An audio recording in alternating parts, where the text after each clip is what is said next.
थाना कैंपस रे सप मागुछि न्याय।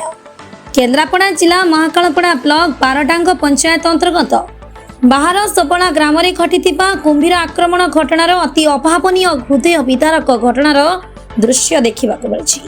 सेपटे 2 दिन धरी निखोज थिबा महिला मृतदेह शेष में कोपरी नदी उद्धार करा जायछि। मृतक हेले अक्षय राउतଙ୍କ स्त्री मथुरी राउत 50 वर्ष। गत 28 तारिख अपराह्न घर पछपटे थिबा कोपरी नदी को शौच हेबाकू जाइथिबा बेले विराटकाय बौला कुम्भीर टाणी नेइथिबा आशंका करा जायथिला। तापरे से निखोज होई जायथिले। मध्य घटना पर अग्निशम बाहिनी और स्थानीय लोक माने मिसी दीर्घ समय धरी नदी में अनेक खोजाखोजी करथिले मध्य प्रथम दिन कौनसी संधान मिल नथिला। द्वितीय दिन में नदीर तल भागରୁ तांको मृतदेह भासुथिबा अवस्था उद्धार करा जायथिला। मृत महिला मथुरी राउतଙ୍କ परिवार लोके महाकालपड़ा थाना रे हत्या अभियोग करथिले। अभियोग पई महाकालपड़ा थाना अधिकारी मानस रंजन मल्लिकଙ୍କ नेतृत्व रे घटनास्थल में पहुंची मृतदेह को जबत कर पोस्टमार्टम पठाई।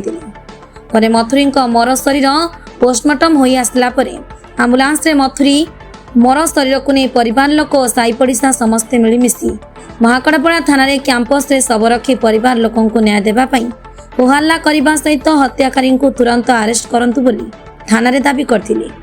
शेषे थाना अधिकारी मानस रंजन मल्लिक बुझासुझा करी प्रतिश्रुति देथिले। मृत मथुरी पोस्टमार्टम रिपोर्ट जदि मारी देथिबा बोली आसिला तेबे सेमानंकु आ निस्तार नाही। पर दोषी विरुद्ध में कड़ा आईनगत कार्यानुष्ठान पदक्षेप निया जिवो बोली प्रतिश्रुति देथिले। 5 दिन पर कहते नई भाषुची कहते कुंभीर खाईगला।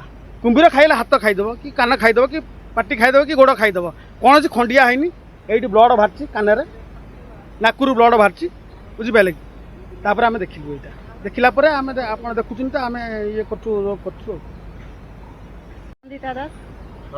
आदमपुर बालाना कहीं डेड बॉडी के आनी थाना को आम नणद को मारी देइछंती। आमे तो जानि नथुलु कारण से कहूना आम झील को मारिक गायब करछंती आमे जानिनु। आमे सरपंच थ्रो जानिलु थाना को आम झील मरी जाइछि तो शुणिक आसिलु डेड बॉडी आनिक आइछंती। आम से थाना घेराव करिया को आछो। आमे न्याय विरोध कर आम जमी मारी कि भल मंद कर तार उपयुक्त शास्ति दरकार। आम अधिका किसी दरकार ना आमको जमी मारी कहते कुंभीर नहीं कुंभीर नहीं तो निहाती क्षत विक्षत होता था पानी पड़ी थे क्षत विक्षत होता से सब क्षत विक्षत देखिनु आम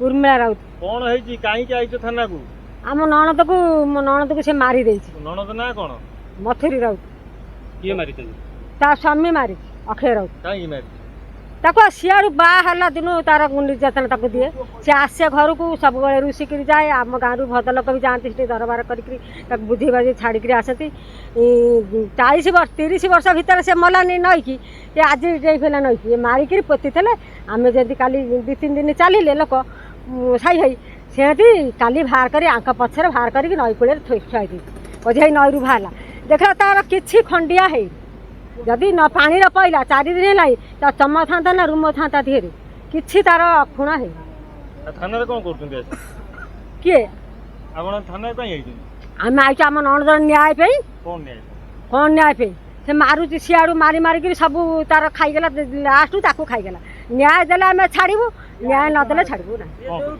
कौन करूँ आम ऊपर पैसा जीवु जोड़ी खाऊ आम ता नहीं पैसा खर्च कर ताकू केमती अरेस्ट करिवो ताकू अरेस्ट न करिया ना आमे छाड़ू सेही अक्षय राउत को कोन मार देई हां ताक मार देइचा तार अछि कान मुळे एडी पिटी देइची एंती फुली की रहिची आ कोठी तार किछि आमे काली समाज जाइतलु खेळै की देखिलु देखिया भितरे देखिलु किछि नाही तार हडिया नाही ना किछि नाही। केन्द्रापड़ारू स्वतंत्र जिला प्रतिनिधि अनिरुद्ध सेठी रिपोर्ट ओडिशा पत्रकार न्यूज।